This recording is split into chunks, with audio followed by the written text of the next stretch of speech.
Did you know that I have a course called Women Who Lead that will change everything about how you interact with humans? You'll learn how to make things safe, logical, fun, and memorable so that people will listen to you and love you a little bit more than they already do. All you have to do is go to www.aimwithus.com and click on courses, and it will take you to everything you need to know. I hope to see you there.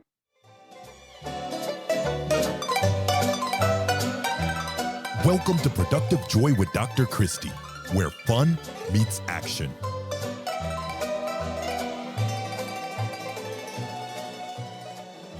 Hi, friends. Welcome to Productive Joy. I am so excited to introduce you to my new friend, Patrick, today. But before I do, if you are not already following this podcast, you won't know all the great things that are coming. So I need you to follow, please and thank you. And then tell your friends, because I really think we all need a little more productive joy in our lives, especially now that it's July and hot, and we just need something to get excited about. So I have with me my new friend, Dr. Patrick Farran, and he is pretty awesome. He is a lot of things. He is a CEO. He is an executive advisor. He is also a founder, but he's the father of 2 young adult children. He is the spouse of a semi-retired orchestra director. He's a triathlete. He is also somebody who chooses to sing in a choir, and he's a tenor. I don't know if he's going to sing anything for us today or not, but he is here to talk about productive joy. Patrick, welcome. Thank you, Dr. Christie. It's a pleasure to be here. Oh, we're going to have so much fun. So here's the reality, sir, is that people only listen for a short amount of time before they get super excited. And I've talked to you for a few minutes, so I know I'm excited about this. Can you convince our listeners to keep listening in like 30 seconds or less? Sure. I would say, simply put, today what I want to talk about is how to experience the joy of being a better leader and to lead your team and your organizations to better results. And I would say whether that's, if you're in a new leadership role or you have a significant new change mandate to manage to, or you're a business owner or a team or business unit leader who needs to achieve sustainable growth. I want to think about and talk about how to be successful in doing so without losing yourself in the process or burning out your team in the process. Oh, is that all? And you only need 30 minutes to do that? Only 30 minutes. We covered it all, right? I'm so excited. Okay. Well, Patrick, here's the thing. I need to know how you got from where you started to here, because I'm going to guess that your intro just told me you've had some years of experience in the executive space in that seat, and now you're helping others figure out how to do this without losing themselves. I love the way you said that. So can you give us a little bit of your journey? What's gotten you to this point? Absolutely. I'll start by saying in my early career, I was actually a high school chemistry and math teacher. I noticed we have that in common a little bit. Yep, I saw that in your background as well. And I share that because for me, throughout the arc of my career, I eventually pivoted and spent 20 plus years in corporate consulting. I founded my own practice a number of years ago alongside my executive PhD program work that I was doing. But throughout the arc of my career, I consider myself having a calling for coaching and developing others. And I attribute that, to my dad was an iconic teacher of 47 years. My mom was a gerontological researcher. So they instilled in me a life of service and of coaching and developing. And so I've carried that thread throughout. I have found joy in my own life in coaching folks one-on-one in particular is my favorite thing to do. And I also enjoy helping leaders transform their businesses and their teams in whatever phase that may look like. Oh my gosh. Well, we have to camp in the high school space for just a hot minute. So did you go to school to teach, or did you go That was my undergraduate. Yep. I did my original undergraduate as a chemistry major, math minor. Taught for a few years, coming out of that, had some great years, but my wife was also a teacher. We came to a point where we said, if we actually want to be able to afford a mortgage, maybe two of us shouldn't be teaching. That was the short, tongue-in-cheek answer, but, I've never lost the joy. I still have taught the collegiate setting as well, and I find great joy in helping others find meaning in their lives. Well, I'm going to guess that you are just by nature a teacher, because that is legitimately what you're doing every single day. So back up, though, we have to talk chemistry for a hot minute. So I'm pretty sure that Satan himself wrote organic chemistry. Like if I had to say, I hated it. I was a biology major, but I was 1 credit shy of minoring in chemistry, and it was because of organic that I didn't, because I then had to take inorganic. I'm like, no, I don't care about carbon enough, and I'm just not going to do it. So chemistry, what about chemistry made you excited? Well, part of it's my dad was a chemistry teacher, so I was just following in his footsteps in some regard. I will share that organic was my least favorite branch of chemistry as well. I much preferred the analytical and so forth, and I took a number of chemical engineering courses, so I enjoyed that. But I confess that I've probably forgotten most of my chemistry in the 30 plus years since because I haven't used it in that Sure. long. So, Well, but if chemistry and math was your thing, you must be very analytical in how you see things. You think linearly. How has that helped you with your coaching? Well, it's interesting you say that because I've learned over the years to allow myself to think more divergently than Mhm. convergently. And so I think it's helped to understand because I do have a lot of folks that have that background, so I can speak the language. But I also like to think iteratively and creatively and, do a lot of sort of design thinking methodology and so forth. And so it's just been interesting to have both of those sides of the brain working. That's impressive. And not many people can do that, right? Many people are very, okay, this is the way I think. Thank you very much. So how has that helped you in the coaching space, being able to think both creatively and linearly when you're talking to your people? So I really find it's important to meet folks where they're at, right? And so when we sit down in a coaching meeting, I want to understand what's a driver for them.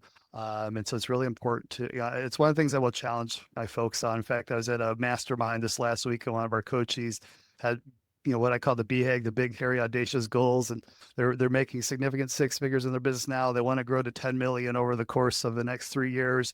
And they want to bring on private investors and so forth. And I said, time out. I said, tell me why. Mm.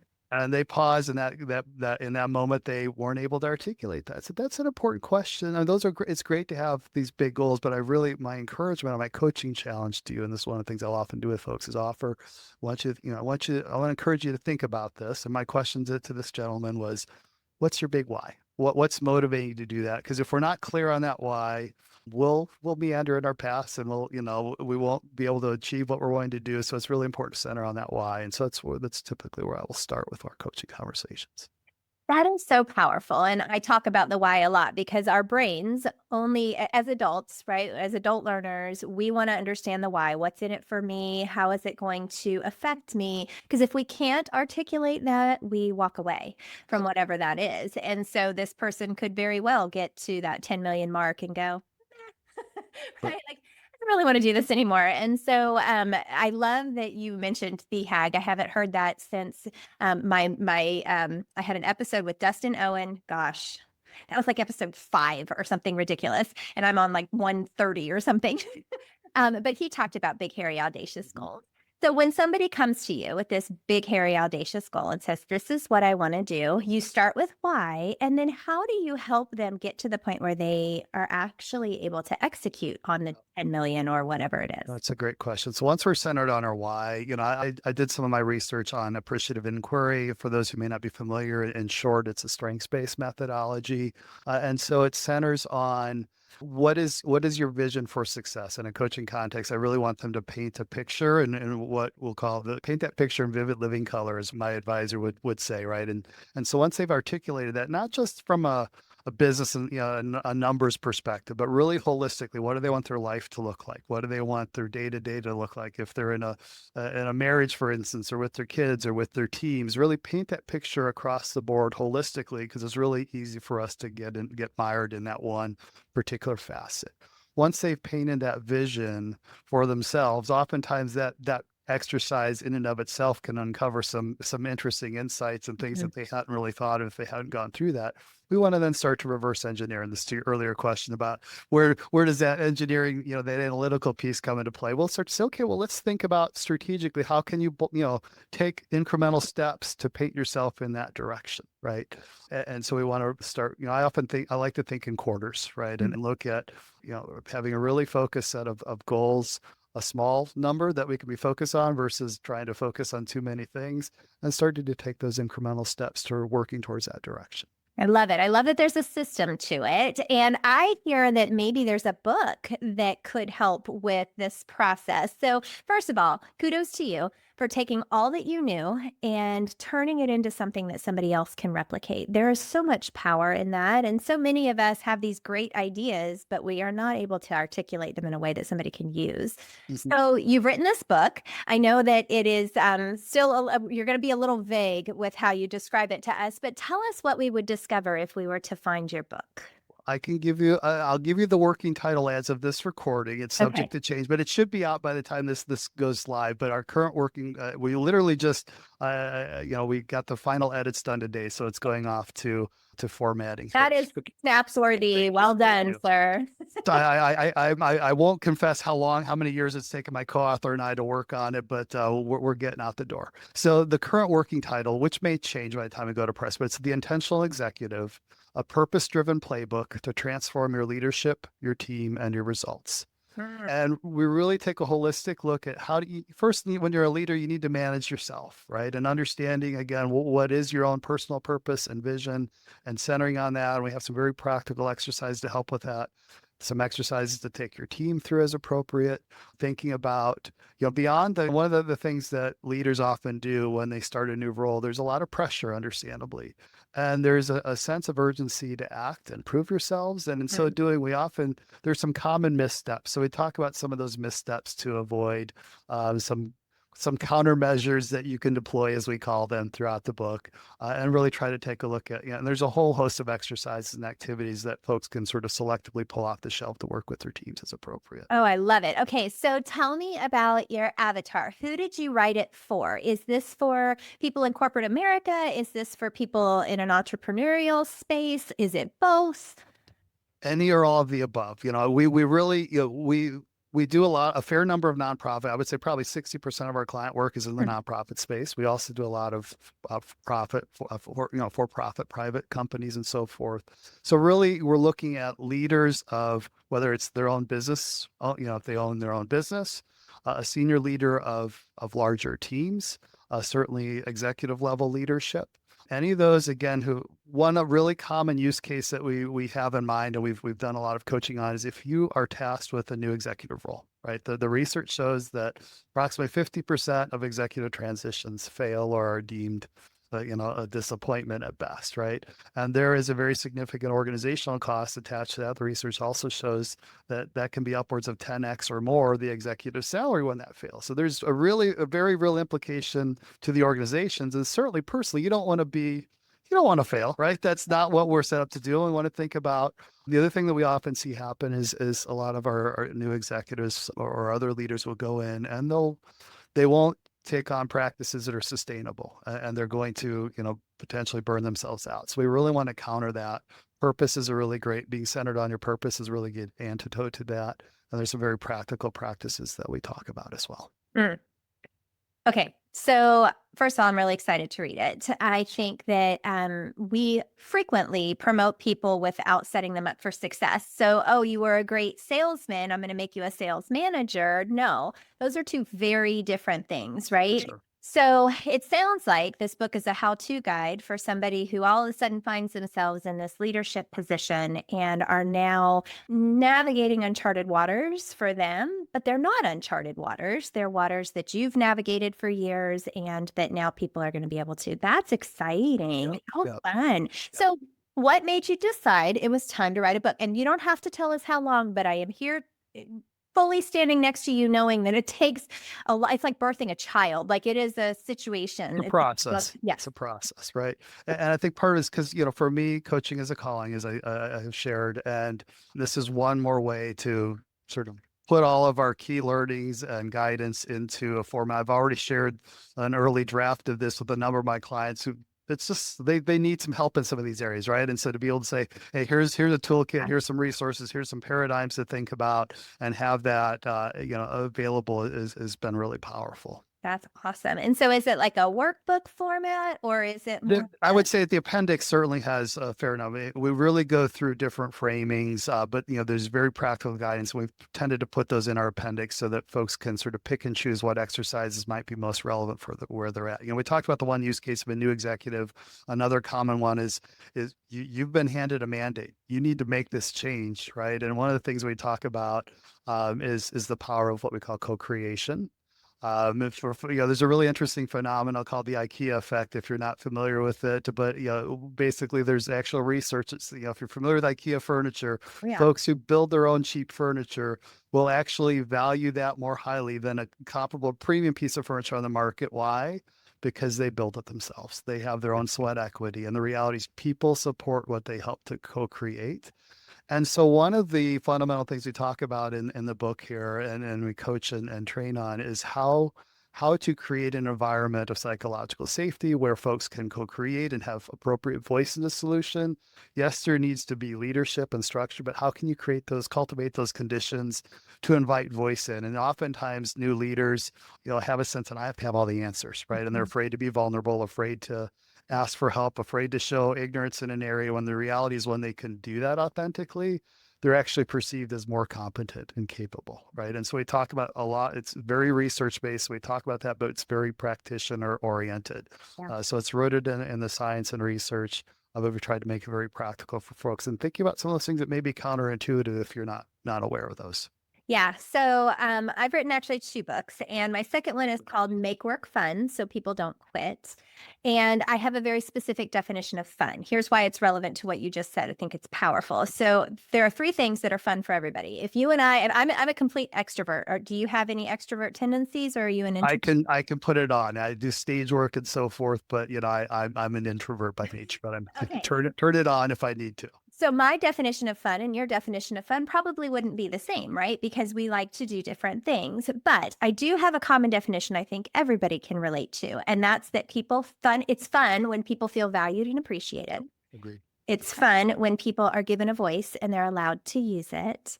And it's fun when you leverage people's talents for the greater good. And I think those second two, actually all 3, right? Psychological safety is in that first one. But then the other 2 are really wrapped around, do you know what I'm good at? Right. And then am I able to give that superpower to you in the workspace to contribute to our goals, whatever our goals are? People don't want to be passengers. They want to be drivers. They want to make change. And we don't always do that because we don't know our humans. Right. So I love that that's what you're doing. And it makes all the sense in the world to me. And it leads me to my favorite question, because ultimately I just defined fun, but I need you to describe for me productive joy. And when you hear productive joy, what do you hear? And so for me, I think it's probably if you can contribute positively to the world in a way that's in sync with what brings meaning and fulfillment in your life, for me, that would probably be my definition. Great definition. Did you have that planned? I had to note it because I've listened to some of your podcasts. I'm like, I don't want to be caught off guard on that one. So That was an excellent answer. It's hard to quantify it, but once you do, you're like, yeah, that's it, right? And I loved that definition. It was perfect. So well done. Nice job. I did my homework. You did. So how do you think what you do helps to contribute to productive joy in the workspace? By training people to be better at their jobs, by giving those that are in charge a little bit more guidance on how to do so. How do you think that contributes to productive Yeah, I joy? see that again. That's my calling, right? If I can help someone be successful in the role, I think about the ripple effects it has for them personally, for the families they support, for the teams they lead, for the clients they serve, right? If they can get that right, I mean, that's the positive contribution they can make to the broader community and society ultimately, right? And so for me, that's one of the reasons why I really enjoy the one-on-one modality, because they get to often see the fruits of that ongoing work together when they come back and talk about all the various wins they have in different contexts. That's exciting. Well, I have a feeling that you're going to get to exercise some of those teacher skills too, because what I think will happen with this book is that organizations are going to call you and say, can you do this for our team?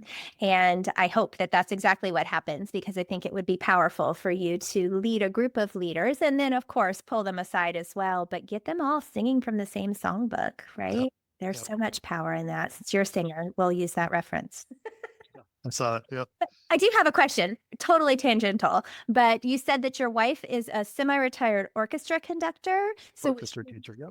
a teacher. So she was a music teacher. You said Yep, she taught for 20 some years. She's now working in our business as well. She still substitute teaches, and she plays in a few local community orchestra groups as well. okay, and you're a singer and have been part of professional choir. Okay, so is that how the 2 of you met? I've Or known her for a long time. I actually met her in church when we were in junior high. We didn't start dating till after college, but I've known her for quite a number of decades now. oh my goodness, how sweet. Yeah.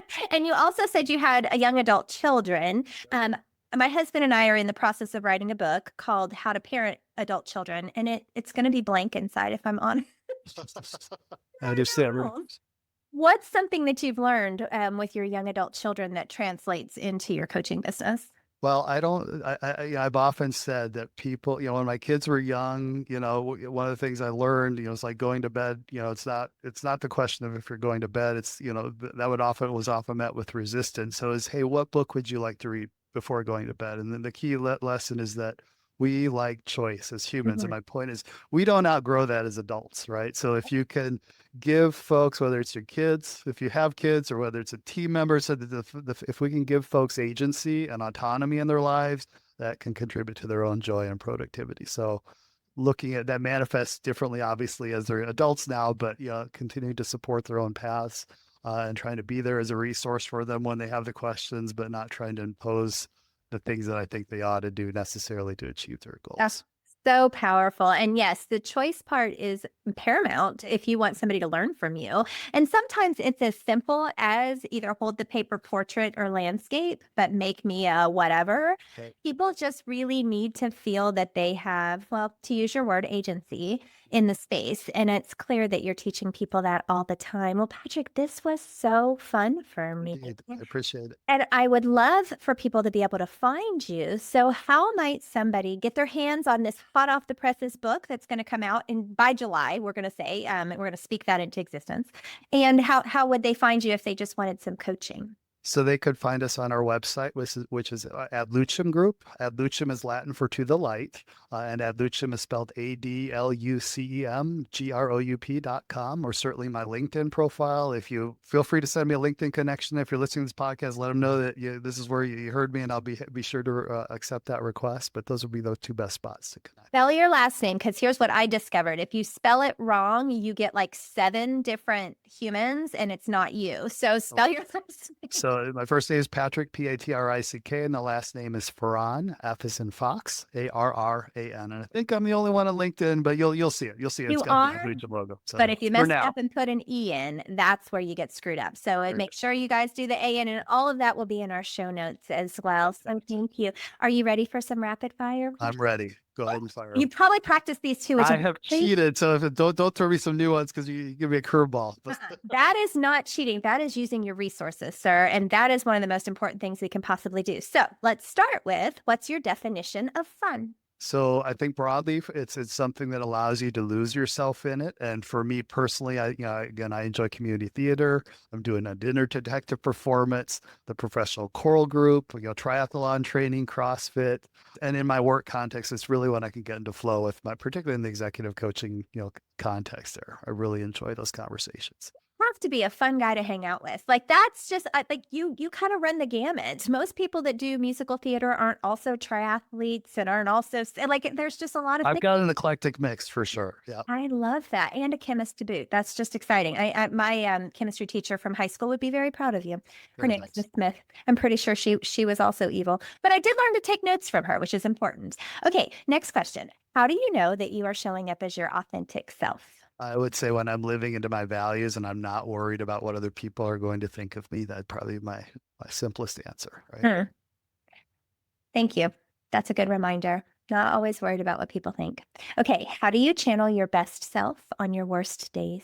So for me, it's that keep showing up. I listened to one of your other recent podcasts. One of the gentleman was saying, you should take that one step day after day. I think relying upon those processes and systems that work. So for me, it's, if you don't feel like working out, you still go work out. Protect your sleep hygiene, watch the doom scrolling, recognize that this too shall pass, right? And so we've seen a lot of life, and I've had, we've all have our share of bad days, and just reminding ourselves that this is a temporary thing. We got to do the things that are going to keep us in a healthy headspace and physical space to work through them.